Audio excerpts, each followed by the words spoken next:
Il se mit à sourire et regarda sa perruque. Tu n'es pas dans tes jours de politesse, dit-il au chef de la police de sûreté, et il tendit ses mains aux gendarmes en les appelant par un signe de tête. Messieurs les gendarmes, mettez-moi les menottes ou les poussettes. Je prends à témoin les personnes présentes que je ne résiste pas.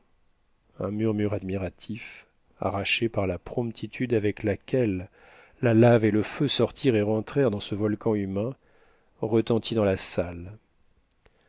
Ça te la coupe, monsieur l'enfonceur, reprit le forçat en regardant le célèbre directeur de la police judiciaire. Allons, qu'on se déshabille, lui dit l'homme de la petite rue Sainte-Anne d'un air plein de mépris. Pourquoi dit Collin. Il y a des dames. Je ne nie rien et je me rends. Il fit une pause et regarda l'assemblée comme un orateur qui va dire des choses surprenantes. Écrivez, papa Lachapelle, dit-il en s'adressant à un petit vieillard en cheveux blancs qui s'était assis au bout de la table après avoir tiré d'un portefeuille le procès-verbal de l'arrestation. Je reconnais être Jacques Collin, dit Trompe-la-Mort, condamné à 20 ans de fer, et je viens de prouver que je n'ai pas volé mon surnom. Si j'avais seulement levé la main, dit-il au pensionnaire, ces trois mouchards-là répandaient tout mon résiné sur le trimar domestique de maman Vauquer. Ces drôles se mêlent de combiner des guet-apens. Madame Vauquer se trouva mal en entendant ces mots. Mon Dieu, c'est à en faire une maladie. Moi qui étais hier à la gaieté avec lui, dit-elle à Sylvie. De la philosophie, maman, reprit Collin. Est-ce un malheur d'être allé dans ma loge hier à la gaieté s'écria-t-il. Êtes-vous meilleur que nous? Nous avons moins d'infamie sur l'épaule que vous n'en avez dans le cœur, membre flasque d'une société gangrenée. Le meilleur d'entre vous ne me résistait pas.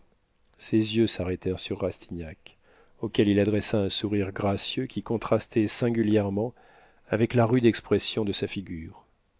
Notre marché va toujours, mon ange. En cas d'acceptation, toutefois, vous savez. Il chanta. Ma Fanchette est charmante dans sa simplicité.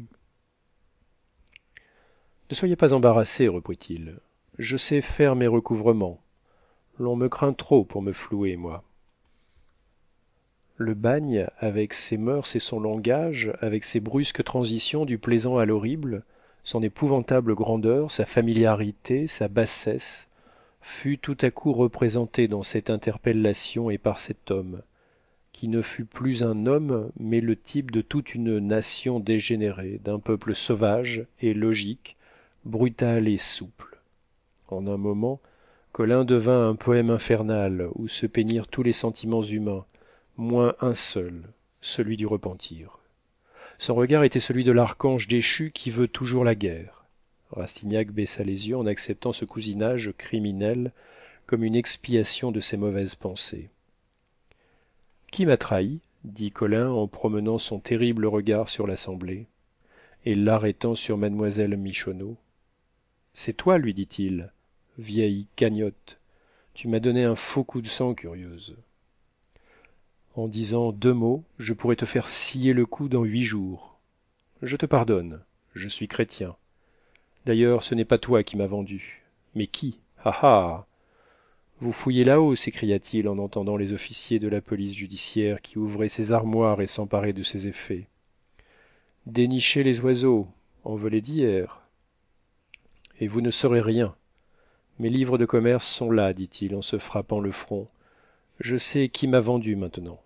Ce ne peut être que ce gredin de fil de soie.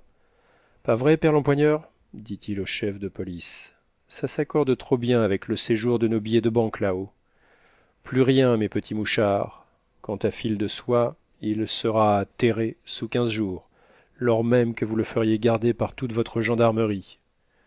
Que lui avez-vous donné à cette michonnette dit-il aux gens de la police. Quelques milliers d'écus? Je valais mieux que ça.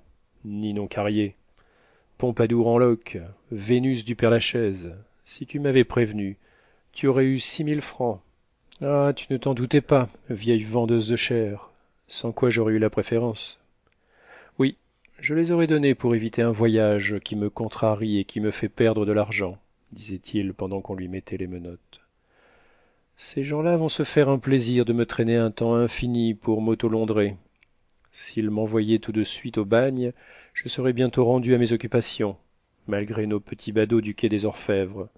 Là-bas, ils vont tous se mettre l'âme à l'envers pour faire évader leur général. Ce bon trompe la mort. Y a-t-il un de vous qui soit, comme moi, riche de plus de 10 000 frères, prêt à tout faire pour vous demanda-t-il avec fierté. Il y a du bon là, dit-il en se frappant le cœur. Je n'ai jamais trahi personne. Tiens, Cagnotte, voilez, dit-il en s'adressant à la vieille fille.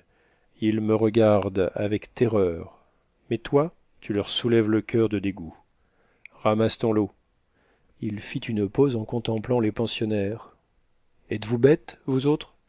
N'avez-vous jamais vu de forçat? Un forçat de la trempe de Colin, ici présent, est un homme moins lâche que les autres, et qui proteste contre les profondes déceptions du contrat social, comme dit Jean-Jacques, dont je me glorifie d'être l'élève.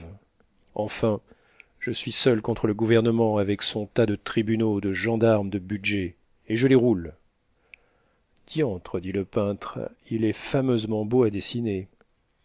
Dis-moi, menin de monseigneur le bourreau, gouverneur de la veuve, nom plein de terrible poésie que les forçats donnent à la guillotine, ajouta-t-il en se tournant vers le chef de la police de sûreté. Sois bon enfant, dis-moi si c'est Fil de Soie qui m'a vendu. Je ne voudrais pas qu'il payât pour un autre, ce ne serait pas juste. En ce moment, les agents qui avaient tout ouvert et tout inventorié chez lui rentrèrent et parlèrent à voix basse au chef de l'expédition. Le procès-verbal était fini. Fin de la 20e section.